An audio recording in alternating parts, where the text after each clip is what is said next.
오늘 본문 신명기 8장 1절부터 20절까지의 말씀을 저와 여러분이 번갈아서 교독하시겠습니다. 내가 오늘 명하는 모든 명령을 너희는 지켜 행하라.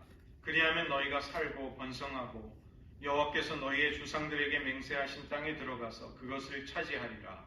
내 하나님 여호와께서 기사하시는 동안에 너희의 광야길을 걷게 하신 곳을 기억하라. 이는 너를 낮추시며 너를 시험하사 내 마음이 어떠한지 그 명령을 지키지 않는지 알려 하시리라.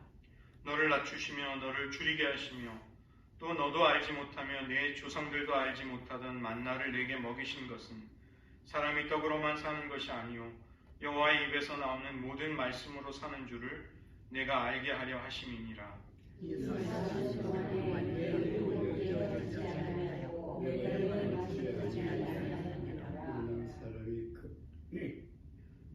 너는 사람이 그 아들을 징계함 같이 내 하나님 여호와께서 너를 징계하시는 줄 마음에 생각하고 내 하나님 여호와의 명령을 지켜 그의 따라가며 그를 경외하라.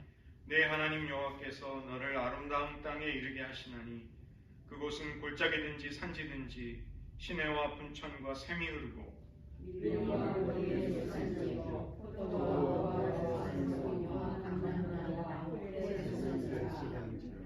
내가 먹을 것에 모자람이 없고 내게 아무 부족함이 없는 땅이며 그 땅에 노른 철이요 산에서는 동을 캘 것이라.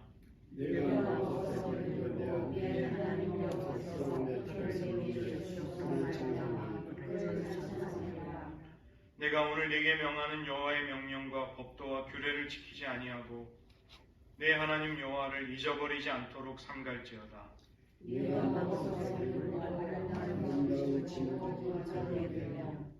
또 내 소와 양이 번성하며 내 은금이 증식되며 내 소유가 다 풍부하게 될 때에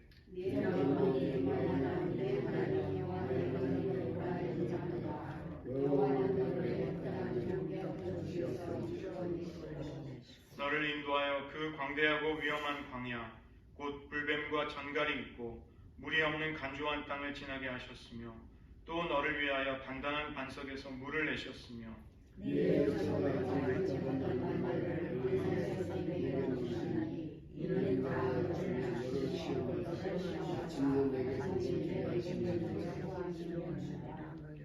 그러나 네가 마음에 이르기를 내 능력과 내 손의 힘으로 내가 이 재물을 얻었다 말할 것이라. 내 하나님 여호와를 기억하라. 그가 내게 전도를 이루어주셨으리라. 그와 같이 당신의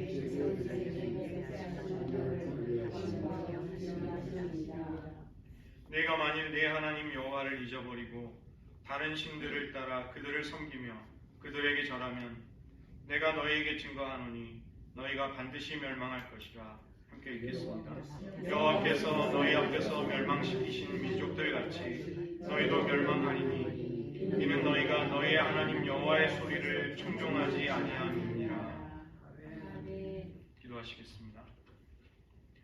하나님 아버지, 시내산 언약, 자신들의 선조, 조상들의 세대가 그 언약을 맺었지만 실패하였고 이제 두 번째 세대가 모압 평지에서 하나님의 언약에 참여할 때 그들에게 당부한 모세의 이 말씀이 오늘 하나님의 언약 앞에 살아가고 있는 우리들에게도 울려 퍼지게 하시고 우리가 여호와를 잊어버리지 아니하고 그 은혜를 기억하는 자들로 살아감으로써 하나님의 모든 아름다운 복을 잃어버리지 아니하고 영영이 그것을 우리의 것으로 누릴 수 있는 삶이 되게 하여 주시옵소서. 모든 말씀 예수님의 이름으로 기도드립니다. 아멘. 독일의 철학자였던 헤겔이라는 사람이 한 이야기가 있습니다. 우리가 역사로부터 배운 것은 인간은 역사로부터 아무것도 배우지 못한다는 사실이다. 굉장히 말장난 같지만 헤겔이 한 말입니다. 인간은 역사로부터 무엇을 배우는가? 인간이 역사로부터 아무 교훈도 얻지 못한다는 것을 배울 뿐이다. 우리는 물론 역사로부터 무언가를 배우죠. 그러나 기대에 미치지 못하는 굉장한 부족함이 있다는 것을 우리는 부정하기가 어렵습니다. 역사로부터 나쁜 선례를 배웠다면 우리는 그것을 피하여 갈 터인데 그렇게 하지 못한다는 것이죠.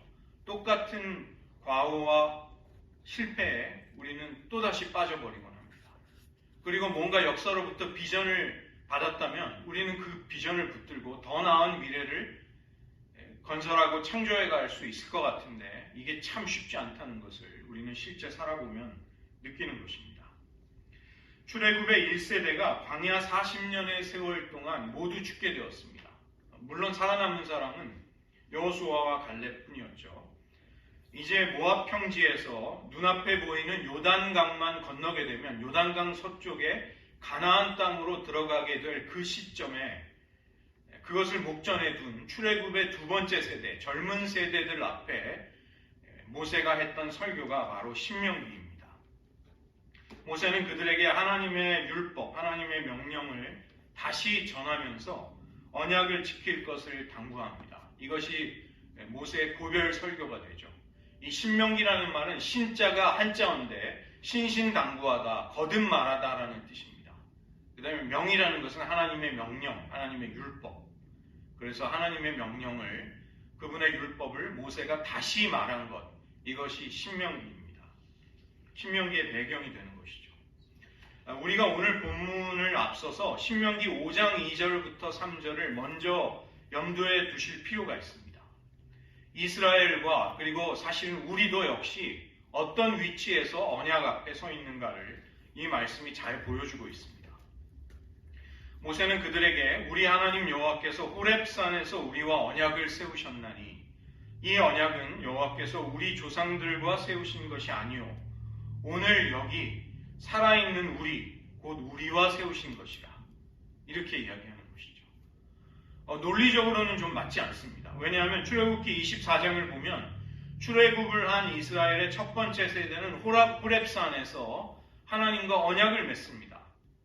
그런데 지금 모세의 눈앞에 있는 젊은이들은 그때 그 시내산 언약에 참여했던 사람들이 아니라 지금 이제 모압 평지에서 가나안 땅을 목전에 두고 있는 출애굽의 두 번째 세대들인 것이죠. 그렇지만 지금 모세는 그들이 이전에 맺었던 그 언약의 증인들이다 이렇게 간주하고 있는 것입니다. 이제는 너희들의 조상들이 아니라 지금 여기 이 자리에 서 있는 너희들이 하나님과 언약에 참여하는 것이다.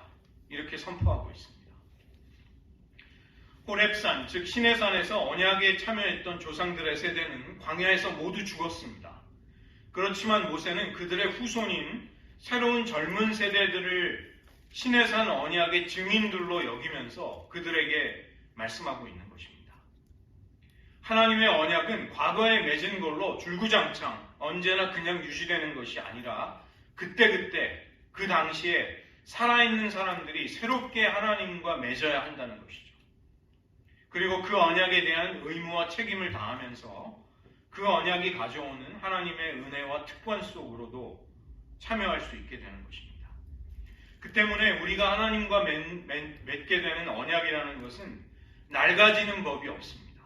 하나님 앞에 서서 우리 역시 그 언약 속으로 들어가게 되는 것이죠. 우리가 오늘 여기 하나님의 언약 앞에 서 있다는 것은 그리스도의 피로 세워진 새 언약 앞에 우리도 서 있는 것입니다. 지금 모세의 설교를 듣고 있는 출애굽의 두 번째 세대가 그들의 조상들이 아니라 너희들이 하나님의 언약 앞에 서 있다고 선포하고 있는 똑같은 위치에 우리가 지금 있는 것입니다. 모세는 먼저 여호와께서 지난 광야 40년 동안에 이스라엘을 왜 광야의 길을 걷게 하셨는지를 먼저 말씀합니다. 2절을 보시면 하나님은 그들을 낮추시고 시험하셨습니다. 40년의 광야 생활 동안에 이스라엘은 끊임없이 하나님을 향한 반역과 배교를 계속해서 반복했던 것이죠. 그때마다 혹독한 징계의 손길이 뒤따랐습니다. 모세는 피 끓는 마음으로 이스라엘 백성을 위해 중재하고 또 이스라엘 백성들은 회개하며 용서를 받았습니다. 목이 뻣뻣하고 완고한 그리고 강팍한 이스라엘 백성들, 그들 속에 뿌리 깊이 박혀 있었던 그 죄악된 근성을 뽑아내는데 40년으로도 부족했다는 것입니다. 하나님은 그런 광야의 시간 동안에 이스라엘이 과연 여호와의 명령을 준수하는가, 하나님의 말씀을 지키는가를 지켜보고 계셨던 것이죠. 그토록 길고 험난한 광야의 여정을 허락하신 이유는 이스라엘의 그 교만한 마음, 그 불신앙을 연단하심으로써 순종하는 백성이 되게 하시려는 하나님의 마음 때문이었던 것입니다. 세 번째로 이 광야의 학교는 그들에게 하나님을 경외하고 순종하는 법을 배우게 하는 곳이었습니다. 광야에서 이스라엘 백성들은 순종만이 생명의 길이라는 것을 배울 수 있었습니다. 광야는 그들에게 학교이자 또 훈련장이었죠. 온갖 불안과 두려움으로 가득했던 곳이 광야였습니다. 이스라엘 그 성지순례한 분들이 하는 간증 가운데 많은 간증이 있습니다. 어디에서 가장 은혜를 받았는가? 나는 광야에서 은혜를 받았습니다. 정말 광야를 가보니까 아무것도 생존할 수 없는 그런 조건 속에서 이스라엘 백성들이 하나님의 인도를 받았다는 것, 그것이 실감이 납니다. 이런 이야기들을 하십니다. 그들이 배워야 할 광야에서의 유일한 교훈이라는 것은 하나님을 경외하고 절대적으로 순종해야 한다는 진리였습니다. 하늘로부터 내리는 떡, 즉 만나를 공급하셨던 것도 그들의 생사 화복이 오직 여호와께 달려 있다는 것을 그들에게 가르치시기 위함이었습니다.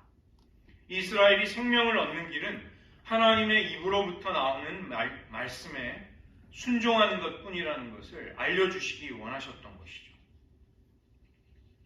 출애굽기 16장 4절을 보시면 하나님은 하늘에서 비같이 양식을 내리고 나의 백성들이 그 양식을 줍게 될 것을 말씀하시면서 이스라엘이 내 율법을 준행하나 아니하나 내가 시험하겠다고 말씀하셨습니다. 예수님은 광야에서 사탄의 시험을 물리치실 때 바로 신명기 8장 3절을 인용하셨습니다. 하늘로부터 만나를 내려주셨던, 이스라엘을 먹이셨던 하나님은 하늘로부터 내려온 산떡이신 예수님을 통해 우리에게 영생을 주시려고 하시는 것이죠. 광야 생활 40년 동안 이스라엘 백성들의 옷이 해지지 않고 그들의 발이 부르트지 않도록 하나님은 새 옷과 신발을 공급해 주셨습니다. 부모가 자녀의 유익을 위해서 훈계하고 징계하고 연단하는 바로 그 일을 하나님은 광야에서 이스라엘 백성들에게 행해 오셨던 것입니다. 그래서 이제 여호와의 목소리를 청종하느냐 아니냐가 가나안 땅을 먼저 차지했던 그 가나안 민족들의 운명을 그들도 뒤따르게 될 것인가, 그렇지 아니하는가를 결정짓게 된다는 것입니다. 네 번째로 이제 이스라엘은 새로운 세대가 들어갈 가나안 땅에서 풍요를 누리게 됩니다. 이것은 분명히 축복입니다. 그러나 이것은 동시에 역설적으로 위기와 긴장이 되는 것이죠. 하나님은 광야에서 초자연적인 방법으로 만나와 메추라기로 이스라엘을 먹여주셨습니다. 그러나 이제 들어갈 가나안 땅에서 하나님은 그 땅의 자연의 소산물로부터 그들을 먹이실 것입니다. 초자연적인 방법이든 아니면 그 땅의 풍성한 소산을 주시든 간에 둘 다 하나님의 은혜와 기적이었습니다. 더구나 그 가나안 땅은 젖과 꿀이 흐르는 풍요롭고 복되고 아름다운 땅이었습니다. 곳곳에 시내와 분천, 솟아오르는 샘이 터져나오는 그 풍요한 땅, 곡식과 과일이 풍성해서 먹을 것이 가득하고 또 철과 동까지도 캘 수 있는 풍성한 땅이었죠. 이스라엘은 그들이 짓지 아니한 집을 차지하게 될 것이고 또 그 후에 아름다운 집을 많이 건축할 것이고 그들의 소와 양조차 가축조차 풍부해질 것을 하나님은 말씀해 주십니다. 그런데 이것이 역설이라는 것입니다. 이런 복과 부요함, 하나님이 그들에게 주신 은혜가 그들에게 위기를 가져온다는 것입니다. 그 풍요와 온갖 복으로 가득 찬 즐거움을 누리는 것은 분명히 하나님의 은혜인데 놀랍게도 그들은 그 하나님이 주신 기쁨 속에서 여호와 하나님을 정작 하나님을 잊어버리는 어려움에 빠지게 되는 것이죠. 14절의 말씀을 보시면 내 마음이 교만하여서 내 하나님 여호와를 잊어버리게 될까를 염려한다. 또 17절을 보시면 그들의 마음속에 있던 교만이 무엇인지를 보여주고 있습니다. 이 교만은 행동으로 표현이 되기 전에 이미 그들의 마음속에서 시작되고 있었습니다. 나의 능력, 나의 손의 힘으로 내가 모든 것을 성취하고 얻어냈다, 이루어냈다. 이것은 교만한 마음으로부터 그들의 입술에서 나오는 말들이었습니다. 교만은 자기 자신에 대한 허황되고 근거 없는 자기 도취를 낳게 됩니다. 그리고 스스로에 대한 과대평가를 가져오는 것이죠. 저는 목회자로 지내는 동안 많은 분들을 만날 수 있었습니다. 가장 감동을 주고 지금도 인상 깊게 기억 속에 남는 분들은 하나님의 은혜를 사모하는 가난한 심령을 가진 분들이었습니다. 겸손하게 하나님의 은혜를 사모하셨던 분들, 지금도 인상 깊이 저의 마음과 기억 속에 간직되는 분들입니다. 그런가 하면 가장 힘들고 어려움을 주셨던 분들은 교만한 심령으로 자신이 하나님 아래에 앉아 있다고 생각하는 그런 분들이셨습니다. 그분들은 대개는 다 경건해 보이고 기도에 힘쓰고 헌금에도 모범을 보이시는 분들이 많으셨습니다. 헌신적인 분들이셨습니다. 교회 리더십에 속하고 거의 대부분이 직분자들이셨습니다. 그러나 그런 경건한 모습 아래에 교만함이 사실은 또아리를 틀고 있었던 것이죠. 24시간을 멈추지 않고 돌아가는 레이다처럼 늘 모든 것을, 모든 사람을 판단하는 모습도 볼 수 있었습니다. 그리고 이제 자기 마음에 들지 않을 때 불평하기를 멈추지 않는 그런 분들, 어려웠습니다. 목회자로서의 한계를 절로 느끼지 않을 수 없었습니다. 교만함이 가지는 결정적인 폐해는 교만하게 될 때 하나님을 잊어버린다는 것입니다. 그리고 하나님을 잊어버린 심령은 그 교만에서 벗어날 수 있는 길이 없게 됩니다. 이것은 악순환을 가져오는 것이죠. 교만하기에 하나님을 잊어버리게 되고, 그러면 그런 사람들은 하나님의 은혜를 기억할 수 없는 사람이 되는 것이죠. 하나님을 기억하지 못하게 될 때 하나님의 은혜가 망각이 됩니다. 그리고 은혜를 망각하게 되면 하나님의 축복은 상실되어 버립니다. 그러나 반대로 마음이 교만하지 않고 겸손할 때 그런 심령은 하나님을 잊어버리지 않을 수 있습니다. 하나님의 은혜를 기억하게 되고 그때는 하나님이 주신 축복들을 유지할 수 있는 그런 힘을 가지게 되는 것이죠. 이스라엘의 새로운 젊은 세대들, 출애굽의 두 번째 세대는 이제 광야 생활에서 살아왔던 것과 비교조차 할 수 없는 은혜롭고 놀라운 풍요로운 환경 속으로 들어가게 된다는 것입니다. 그러나 역설적으로 그것이 그들에게 위기와 위험이 될 것을 모세는 경고하고 있습니다. 하나님의 복을 받고 그 은혜의 풍성함을 누리며 즐거워할 수 있는 것은 말할 수 없는 축복이죠. 그러나 그 복을 계속해서 유지하지 못하고 잃어버리게 된다면 어떻게 될까요? 하나님이 멸망시키시고 그 땅에서 쫓아내버리신 가나안 민족들의 길, 그들의 최종적인 운명을 하나님의 백성들이 만약 뒤따라가게 된다면 그것은 큰 비극이라고 할 수 있습니다. 그리고 놀랍게도 바로 그 일이 이스라엘의 역사 속에서 일어나는 것을 우리는 구약의 역사서에서 보게 됩니다. 하나님의 은혜와 그 복된 즐거움을 우리가 누릴 수 있는 길은 여호와의 소리, 그분의 음성을 청종하는 것입니다. 11절의 말씀을 보시면 내가 오늘 네게 명하는 여호와의 명령과 법도와 규례를 지키라. 이것은 이스라엘이 지금 하나님과의 언약의 관계 속에 서 있다는 것을 의식하지 않고서는 불가능한 일이죠. 하나님을 의식한다는 것은 그분의 임재, 하나님이 내 앞에 언약의 주로 서 계신다는 것을 느끼는 것입니다. 그것이 의식이 되는 것이죠. 여호와 하나님의 소리, 그분의 음성은 우리가 청종하고 싶을 때 청종하고 무시할 수 있을 때 무시할 수 있는 성격의 것이 아닙니다. 우리가 청종해야만 살 수 있는 절대적인 그분의 명령이자 진리였던 것입니다. 유대교의 회당에 가게 되면 거기에 새겨져 있는, 많은 경우 붙어 있는 문구들이 있는데 그 중에 하나를 제가 소개해 드리고 싶습니다. 이 히브리어는 한 옛날 한자 한문처럼 오른쪽에서 왼쪽으로 쓰고 또 그렇게 읽어야 합니다.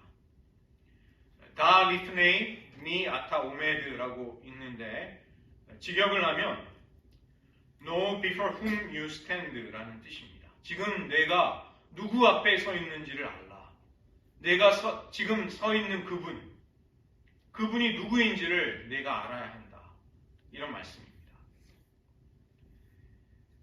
우리는 말씀과 기도로 그리고 예배와 찬양 중에 하나님을 의식하죠. 내가 지금 하나님 앞에서 예배드리고 있다는 것을 우리는 떠올립니다. 그러나 그 못지않게 우리는 일상의 평범한 삶을 살아갈 때도 우리와 동행하시는 그분을 모시고 살아가는 것입니다. 그리고 그런 경건의 훈련이 주님과의 연합과 동행이 우리의 삶 속에서 계속되어야 하는 것이죠. 예를 들어 침묵을 한 채로 침묵 속에서 주님 앞에 머무는 기도, 이런 기도를 경건의 훈련으로 해보시기를 정말 추천드립니다. 저도 이제 아침에 그리고 어떨 때는 저녁에도 한 번 더 이렇게 그런 기도를 드리는데 좋습니다. 지금 교회사 속에서 주님을 사모하던 신앙인들의 그 영성 훈련을 우리 시대에는 많이 재발굴하고 있습니다. 관상기도라든가 렉시오 디비나 복음서 묵상 같은 것들을 통해서 하나님의 임재를 생생하게 나의 것으로 삼고자 하는, 내가 항상 하나님의 임재 앞에서 살아가고자 하는 몸부림을 지금 많은 사람들이 하고 있는 것이죠. 물론 우리가 평생토록 해왔던 경건의 훈련들, 영적인 습관들도 계속 활용하시면 됩니다. 오늘 우리는 지금 1시간 남짓 모여서 예배를 드리고 이제 식사하고 헤어지게 됩니다. 그리고 압도적으로 많은 시간들을 생활인으로 세속 사회 속에서 살아가게 되는 것이죠. 우리가 광야의 척박함 속에, 고난 속에 있든지 혹은 약속의 땅에 풍요함을 누리고 있든지 간에 우리는 어떠한 상황 속에서도 하나님을 잊지 말아야 한다는 것입니다. 하나님의 은혜와 사랑을 잊지 않고 기억하기 위해서 그분 앞에 머무는 것, 하나님의 임재 앞에 거하는 훈련, 우리는 그것이 아주 요긴하고 우리에게 도움이 되는 것이죠. 우리가 하나님의 은혜를 잊지 않고 기억할 수 있을 때 우리는 감사하게 됩니다. 그러나 은혜를 망각해버린다면 우리는 하나님이 주신 복을 잃어버리게 될 것입니다. 은혜를 기억할 수만 있다면 하나님의 복을 잃어버리지 않고 우리의 것으로 영영이 누리며 즐거워할 수 있게 된다는 것입니다.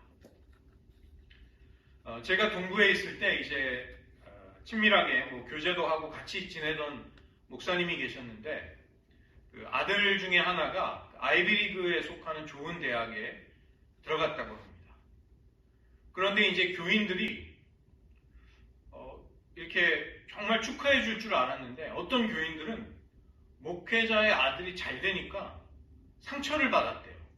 그래가지고 자기가 처음에는 참 이해가 되지 않는다. 근데 이제 그게 왜 그러냐면 목회자의 가정이 막 너무 잘 되고 행복을 누리면 그거가 이렇게 불편하게 느껴지는 분들이 계시다고 합니다. 무슨 얘기냐면 우리가 하나님의 은혜를 마음껏 누리고 즐거워하는 것이 뭔가 좀 경건하지 않다는 선입견을 가지고 있는 것이죠. 우리는 하나님 앞에 마음껏 즐거워하고 기뻐하고 하나님의 은혜를 누릴 수가 있는데 그런 모습보다는 뭔가 고난 속에서 인내하고 참고 어려움을 싸우고 이제 이런 모습이 그런 모습이 더 영적인 것이 아닌가, 이런 관점을 가지고 그렇게 본다는 것입니다. 이것은 이제 하나님이 주시는 기쁨과 즐거움에 대한 극단적인 시야죠. 그리고 그 반대쪽에는 또 무엇이 있는가 하면 내가 하나님의 은혜를, 기쁨을 지금 반드시 누려야 한다는 또 그런 절박함, 그게 굉장히 우선시되는 또 반대의 관점이 있습니다. 그래서 내가 만족하지 못하면 무언가 지금 불만족스러운 것이죠. 팬데믹을 거치면서 제가 그런 이야기조차 들었습니다. 예배를 드리고 집에 가는데 이렇게 감동이 없고 이렇게 기쁨이 없는 이런 신앙생활을 내가 해야 됩니까? 내가 우리 교회에 왜 나와야 됩니까? 저는 처음에 이제 그 얘기를 들었을 때 좀 놀랐습니다. 하나님을 예배하는 것은 우리에게 기쁨이 있든 없든 하나님을 기쁘시게 하는 일인데, 나에게 그 기쁨이 느껴지지 않는다는 것이 그토록 좌절과 어려움을 주는가. 그런데 이제 그렇게 느끼시는 분들이 계셨다는 것입니다. 팬데믹 어간에 동부에서는 그 뉴욕에 사업하시는 분들이 많았는데, 어떤 직종은 팬데믹을 거치면서 그 직종에 많은 분들이 직업을 잃어버리셨습니다. 그래서 마음에 깊은 침체가 오고 이제 신앙적으로도 어려움에 빠진 분들이 많으셨습니다. 우리는 내가 그 어떤 기쁨이 마치 나의 우상과 비슷한 자리를 차지할 수가 있는 것이죠. 내가 한평생을 살아갈 때 하나님의 은혜와 즐거움을 마음껏 누리고 기뻐해야지 그게 정상이지, 그것을 조금이라도 누리지 못한다면 무언가 문제가 있다고 위기를 느끼고 몸부림을 치는 것이죠. 저는 그것은 또 다른 반대편의 극단이라고 생각합니다. 오늘 모세는 이스라엘 백성들의 출애굽의 두 번째 세대, 이제 곧 가나안의 풍요와 즐거움과 기쁨을 만끽하게 될 그들에게 경고하고 또 당부하고 있는 것이죠. 너희들이 그 기쁨과 풍요를 누릴 때 교만해지지 말아야 한다. 너희들 자신을 성찰할 줄 알아야 한다. 하나님의 은혜를 잊어버려서는 안 된다. 이것을 당부하고 있는 것입니다. 이민자들은 공항에 트렁크 몇 개를 좌우에 들고 내리시는 분들도 많으셨습니다. 그런데 이제 수십 년의 땀 흘린 이민 생활 속에서 많은 것들을 이루셨습니다. 그리고 많은 것들을 소유하고 자녀들도 잘 양육하고 이 땅에서 기쁨과 즐거움을 누리실 수 있게 된 것이죠. 그때 우리는 이 신명기 말씀처럼 우리를 돌아볼 필요가 있는 것이죠. 제가 그 인천의 가난한 지역에서 목회를 하는 제 신학교 동기생이 있는데, 그 가난한 교인들이 뜨거운 마음으로 하나님을 사랑하다가 이제 재개발이 됐습니다. 그리고 사람들은 좋은 아파트를 받게 되고 자가용을 굴리기 시작하고, 그러자 주말이 되면 그 하나님이 주신 자가용을 타고 그동안 가보지 못한 곳으로 놀러 가기 시작했다고 합니다. 부요함이 그들의 신앙의 열정을 갉아먹어버린 것이죠. 이민생활 속에서 하나님의 은혜와 부요함을 누리시게 된 분들도 계실 것입니다. 그런가 하면 또 이민생활의 쓰라림과 아픔과 고통을, 질곡을 통과해 보신 분들도 계실 것입니다. 우리가 풍요 속에 있든 혹은 광야와 같은 어려움 속에 처하든 간에 우리가 해야 할 것은 하나님을 기뻐하는 것입니다. 하나님이 우리에게 주신 즐거움은 어떠한 것이든 신령하고 아름다운 것으로 마음껏 누리고 즐거워하십시오.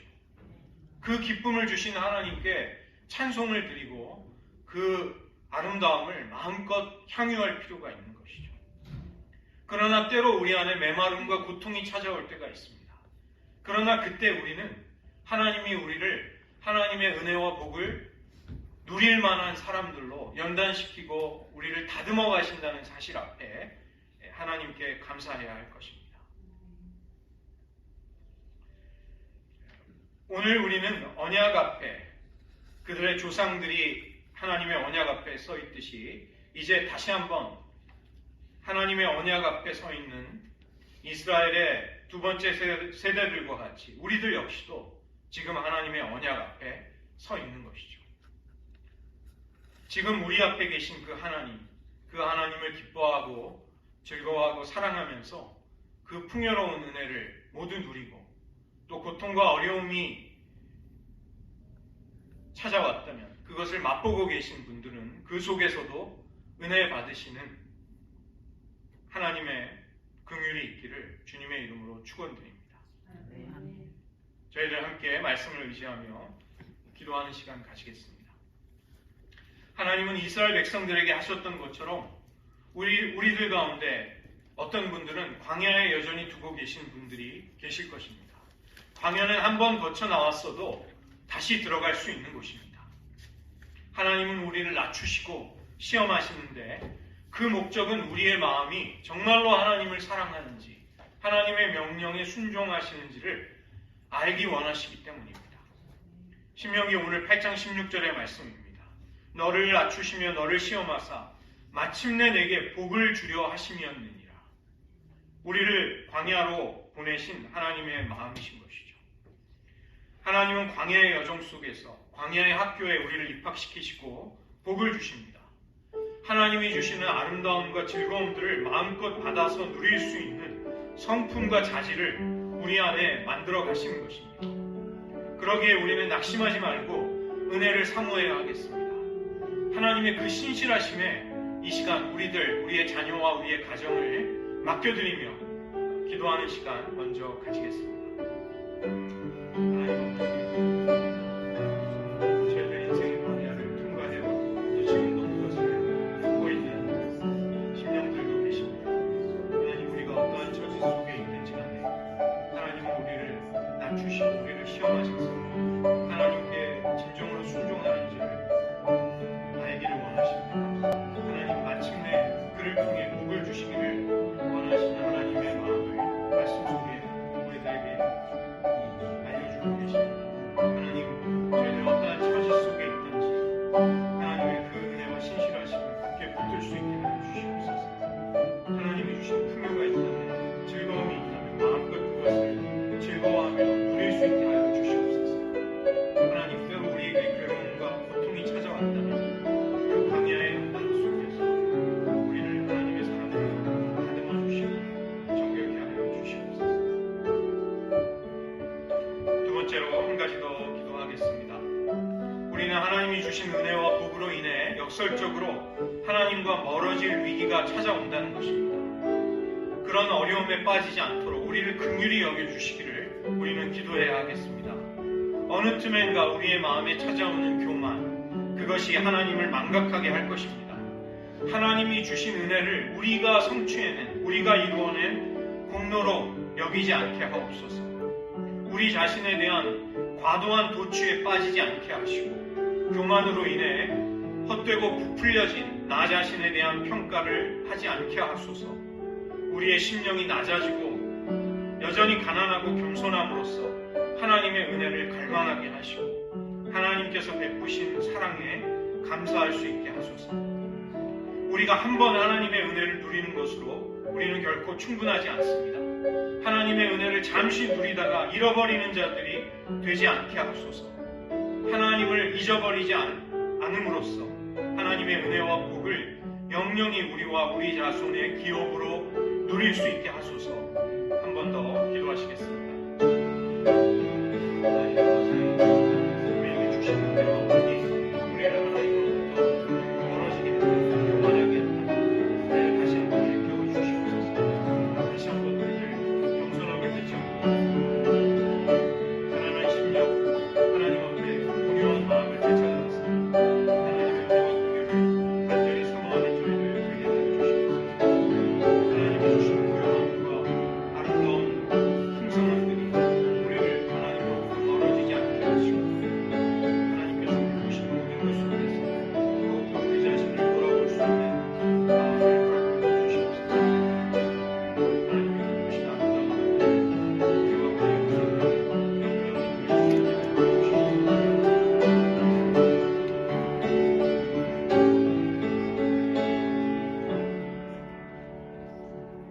기도하시겠습니다.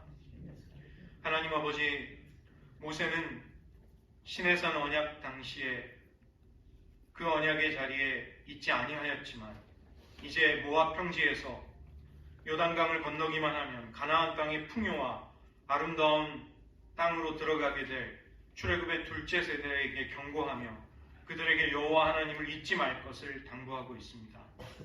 하나님, 저희들 이민자로서 트렁크를 몇 개 들고 공항에 덩그러니 내려졌던 기억이 고스란히 남아 있습니다.